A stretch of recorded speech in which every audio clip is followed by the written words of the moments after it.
Bonjour à tous et bienvenue dans cette nouvelle vidéo de Com'Psy, qui est une sorte de bilan d'étape de cette série de vidéos qui a été tournée en cours de confinement. Alors dans cette vidéo, je voudrais partager avec vous quelques réflexions par rapport à des questions qu'on m'a posées, des réflexions sur cette période de confinement, mais qui pourront sûrement nous servir même après, et puis un bilan d'étape par rapport à là où nous en sommes autour des vidéos d'apprentissage progressif de l'auto-hypnose. Alors je vais commencer rapidement par l'apprentissage de l'auto-hypnose par rapport aux questions qu'on m'a posées. Alors effectivement, la globalité des vidéos que je voudrais faire présente une méthode un petit peu progressive avec des étapes. Chaque exercice est censé ajouter quelque chose au précédent. Maintenant, il n'y a pas du tout besoin de les faire tous si on n'a pas le temps. Le mieux, c'est de les faire tous quand on a une vidéo, de faire l'exercice tous les jours pendant quelques jours, et puis ensuite passer au suivant. Maintenant, si on n'a pas le temps, bien évidemment, on peut faire un exercice au milieu des autres, ça n'est absolument pas dérangeant, ça ne pose absolument aucun problème. Il y a des personnes qui m'ont demandé s'ils pouvaient les partager. Oui, bien sûr, c'est le principe même de YouTube et des réseaux sociaux, partagez au maximum, et s'il y a un exercice qui vous a accroché particulièrement plus que d'autres, eh bien partagez-le. Les personnes qui suivent les vidéos une par une sont plutôt parties pour apprendre une méthode qui va leur permettre de développer leur propre auto-hypnose. Donc on n'est pas obligé de les faire, mais si on veut vraiment en profiter, vraiment apprendre et vraiment progresser, je conseille surtout de s'entraîner. À la limite, même s'il y a un exercice qui vous plaît, mais répétez-le le plus souvent possible pour de mieux en mieux le maîtriser, vous y arriverez de mieux en mieux. Si au début vous avez du mal à garder votre concentration plus de quelques secondes, au bout d'un moment ce sera quelques minutes, et puis vous y arriverez de mieux en mieux. Très bientôt on va passer aux étapes suivantes. On a beaucoup parlé de la focalisation de l'attention, parce que c'est la première étape de l'hypnose, c'est d'essayer d'amener notre attention quelque part, c'est un mécanisme clé, et ce mécanisme de gestion de l'attention, on va continuer à le développer.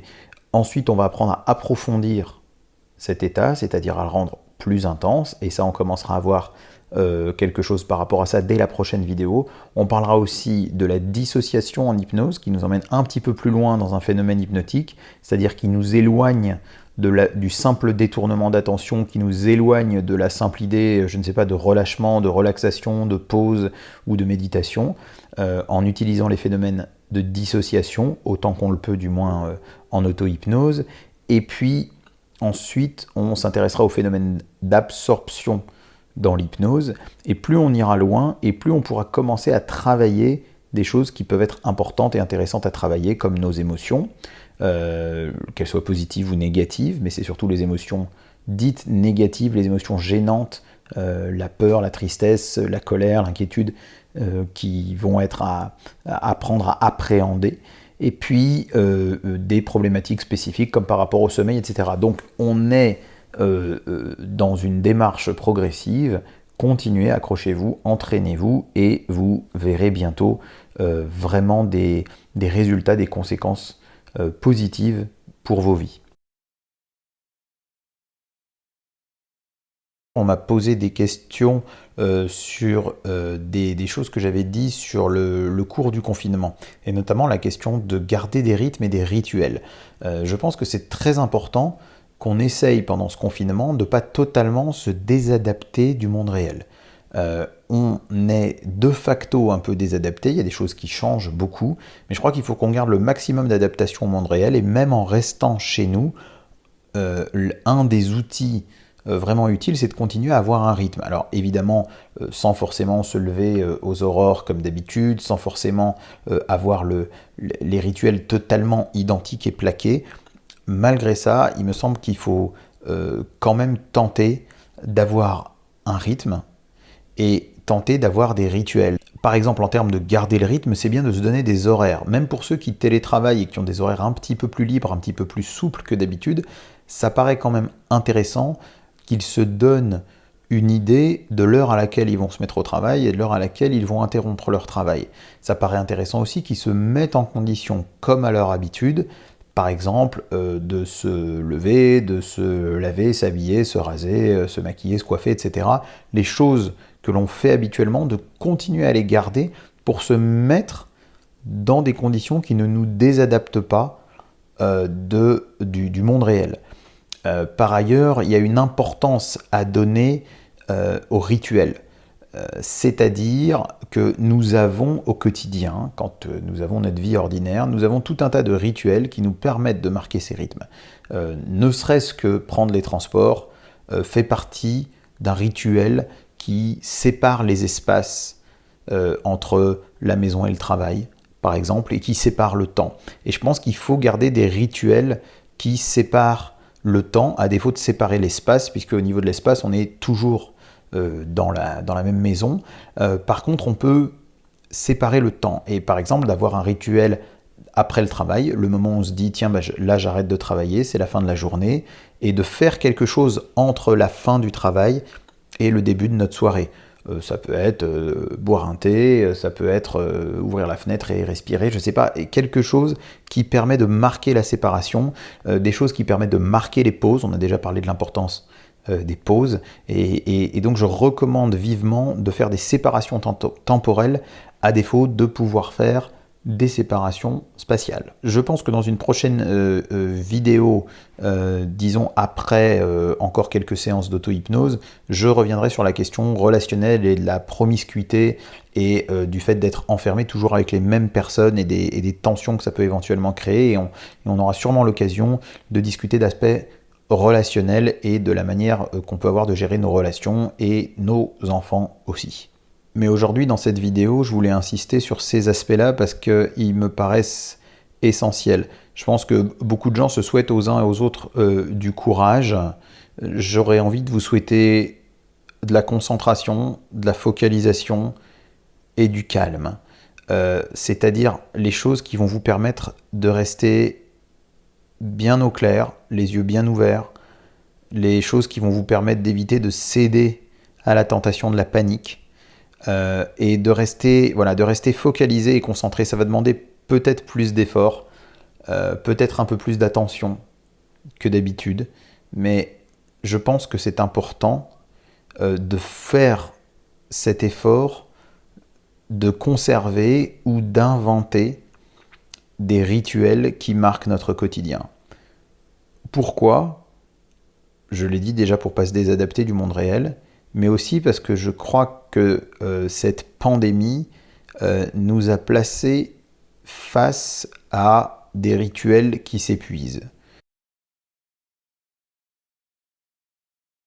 C'est-à-dire de choses sur lesquelles, c'est un peu ça les rituels, hein, c'est un côté rassurant, c'est les choses sur lesquelles on peut compter et qu'on est obligé de re-questionner et de rediscuter. Par exemple, tout bêtement, la distanciation physique nous a amené et va nous amener encore, puisque même si on se déconfine progressivement, les règles de distanciation physique resteront a priori en vigueur, n'est-ce pas ? Et donc, cette façon de présenter notre visage à l'autre quand on le rencontre va être altérée par les masques.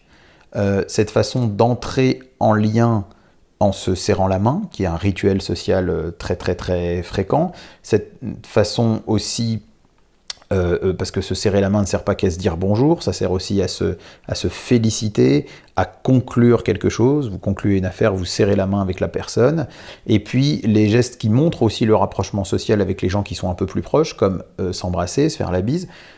Là, on va avoir des nécessités, non pas de renoncer à ces rituels, mais de remplacer ces rituels par d'autres choses qui nous montreront qu'on a un lien social avec les autres. Je pense que ça va être extrêmement difficile d'imaginer de simplement couper des rituels. Je pense qu'il faut en inventer d'autres, en fait. C'est un petit peu ça le point que je voulais dire. Et dans de nombreux domaines, on est contraint d'y réfléchir. Ça passe par une période où on est contraint d'en souffrir, puis d'y réfléchir, puis de s'y adapter. Je donne quelques exemples, juste pour que vous voyez un petit peu ce que je voulais dire quand je parle de rituel au sens très très large. Je parle de rituel de pensée aussi, des choses qu'on était habitué à penser et qu'on est contraint de réfléchir autrement. Par exemple, on s'était habitué à penser que la technique, notamment la technique médicale, permettait d'avoir des certitudes, que la technologie permettait d'avoir des certitudes, que la logistique et les relations nationales, internationales entre les gens permettaient d'avoir quelques certitudes et des choses sur lesquelles on avait l'impression de pouvoir compter. Or, on est dans une épidémie où des éléments techniques sont défaillants. On est dans une épidémie où des éléments techniques nous manquent, et ce, dès le début, avec des pénuries de matériel médical de base, et de ce matériel médical de base dont en partie tout le monde va avoir besoin, on se retrouve avec ces éléments techniques, de techniques simples, qui se mettent à défaillir. Et comme le soulignait un de mes enseignants en thérapie, dans un webinaire récent, c'est pas la haute technologie qui défaille, c'est la technique de base, les éléments qui font le quotidien d'un soignant, comme les masques, les gants ou les surblouses.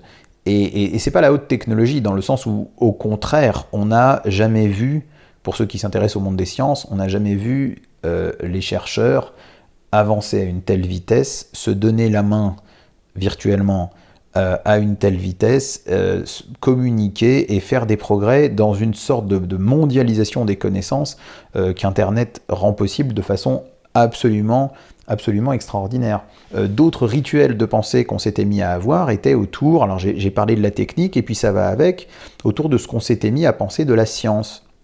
Comme le souligne très bien Étienne Klein, la science a été petit à petit remplacée par une sorte de technoscience qui est censée amener des réponses. Et les gens, beaucoup, et je m'inclus dedans, étaient un petit peu bercés dans cette idée que la science est quelque chose qui nous donne des réponses et des certitudes et des choses sur lesquelles on doit compter. Et aujourd'hui, dans cette épidémie, on s'est rendu compte que, avec des débats houleux et parfois violents, mais finalement, on revient à cette idée que la science, c'est aussi une manière qu'on a de gérer des incertitudes, de gérer des questionnements. Et que, comme le dit dans une excellente vidéo Bruce Benhamrand de la chaîne Y Penser, un scientifique aguerri ne cherche pas à démontrer que ce qu'il pense est vrai, un scientifique aguerri cherche à démontrer que ce qu'il pense est faux. Et c'est quand il n'y arrive pas un certain nombre de fois qu'il finit par s'autoriser à penser que ce qu'il pense est vrai. Et ça, c'est très important, on se rend compte à nouveau, en quelque sorte, et ça déstabilise beaucoup de gens, et ça entraîne effectivement des phénomènes de croyance, parce qu'on a envie d'avoir des réponses et des certitudes, et on avait presque oublié que la science est là plutôt pour poser des questions que pour avoir des réponses, et qu'aujourd'hui la parole scientifique, c'est pas forcément la parole de ceux qui ont une certitude absolue. La parole scientifique, c'est la parole aussi de gens qui réfléchissent, qui doutent, qui se remettent en cause et qui acceptent de dire que peut-être ils se sont trompés. Je pense même pour certains soignants, pour certains médecins, pour certains jeunes médecins qui ont été finalement nourris d'une médecine qui a fait d'énormes progrès grâce à la science et qui leur amène des réponses et des recommandations sur la meilleure manière de se comporter face à telle ou telle situation médicale, ça peut paraître extrêmement déstabilisant que là, justement, la médecine soit renvoyée du côté de cette recherche scientifique, c'est-à-dire qu'on tâtonne, on change et que les recommandations changent et que ce n'est pas des choses sur lesquelles on peut s'appuyer avec fermeté et que justement la médecine scientifique est une médecine qui est en cours d'évolution et qui n'est pas une médecine de choses uniquement établies et même si on le sait, malgré ça, il y avait des choses assez solides, et là les choses sont moins solides et elles avancent et elles se construisent brique par brique au fur et à mesure, et donc ça a pu être un élément de déstabilisation, y compris chez des médecins et des soignants, d'avancer comme ça et de voir les choses se faire sous nos yeux. C'est la même chose un petit peu pour le monde politique, et je ne prends pas position dans aucun débat, là je tente de décrire simplement ce qui est en train de se passer, que les politiques fassent des promesses puis mentent, ou aient une ligne directrice et la tiennent, ou ne la tiennent pas, etc. On était habitué à cette idée de la politique qui donne des directions. Et c'est inhabituel et parfois compliqué à appréhender pour certains d'entendre des politiques changer d'avis, changer d'opinion, dire bon ben peut-être il fallait faire ça, maintenant on pense qu'il faut faire ça, et on avance et on navigue à vue parce que ce virus nous surprend et nous apprend des choses. Donc ça aussi, c'est des rituels de pensée auxquels on était habitué. Soit on vérifiait qu'un politique suivait une ligne, soit on vérifiait qu'il avait menti et qu'il ne suivait pas la ligne qu'il avait promis, mais on était moins habitué à la politique qui gère de l'incertitude. Les autres rituels défaillants, bah, on en voit d'autres. Je donne juste quelques exemples. Par exemple, la question du deuil. C'est vrai que les psys et les ethnopsies le disaient beaucoup, qu'on était dans une période d'épuisement des rituels. Les rituels religieux, les rituels sacrés diminuent, s'amenuisent, et les personnes, disons, qui s'y soumettent diminuent et s'amenuisent. Et puis on a pensé finalement qu'on se passait du rituel, et ça posait quelques problèmes dans certains deuils pathologiques, mais finalement on était dans cette diminution du rituel. Mais là, quand il y a des deuils, par exemple dans les maisons de retraite, et qu'on s'aperçoit que c'est compliqué d'aller dire au revoir à la personne, parfois c'est pas possible, que c'est pas possible d'être plusieurs, alors que c'est toujours des moments où on était rassemblés, que c'est compliqué de faire des cérémonies, même laïques, même sans rituel religieux ou culturel particulier, et bien on s'aperçoit que c'est pas si vrai que les rituels étaient épuisés. Il y avait d'autres formes de rituels et on a besoin de ritualisation de ce moment, de rendre des choses symboliques pour pouvoir mieux les appréhender. Et là, ça nous pousse à voir l'importance de ces rituels. Pareil, il y a beaucoup moins de rituels que par le passé autour des accouchements. L'accouchement est devenu quelque chose de très médicalisé, surmédicalisé, diront certains et certaines, mais en tout cas qui est devenu quelque chose de plus en plus technique, avec une préoccupation importante des soignants et des soignantes de mettre du lien, de mettre de la relation, de mettre de la chaleur et de l'humanité, mais malgré ça, c'est devenu quelque chose de plus en plus technique et médical. Et on a cru que c'était quelque chose de moins rituel, mais il y a des choses qui sont venues remplacer ces rituels. Par exemple, la présence du conjoint au moment de l'accouchement. Et il faut qu'on soit dans ce moment où, dans beaucoup d'endroits, la présence du conjoint n'est pas acceptée ou pas possible, ou très très très compliquée à cause des risques épidémiques, pour qu'on se rende compte que ce rituel-là nous manque et qu'il faut trouver des moyens de le remplacer, de le substituer, de le compenser. Et dans plein d'autres domaines, il va falloir une réinvention de rituels de pensée, une autre manière de penser les choses. Du moins, j'espère que ce sera une opportunité d'inventer et non pas juste une occasion de s'aveugler. Et réinventer du rituel social me paraît fondamental parce que justement le lien social est mis à mal par cette distanciation. Et il est mis à mal par le virus. Et il faut quand même voir que le virus est un ennemi invisible. On ne le voit pas, on ne peut pas le voir, même si on a beaucoup vu ces très jolies photos du virus colorisé là, avec sa couronne. Mais en vérité, nous, on ne peut pas le voir. À notre échelle, on ne peut pas le voir, le virus. Et c'est très difficile d'être face à quelque chose qu'on est censé affronter et dont on est censé se méfier, et qui n'a pas de forme physique, qu'on ne peut pas voir. Alors on a besoin de le réifier, c'est-à-dire de le rendre chose, de le rendre concret, réel, en 3 dimensions. Et le problème, c'est qu'on va souvent l'incarner dans l'autre.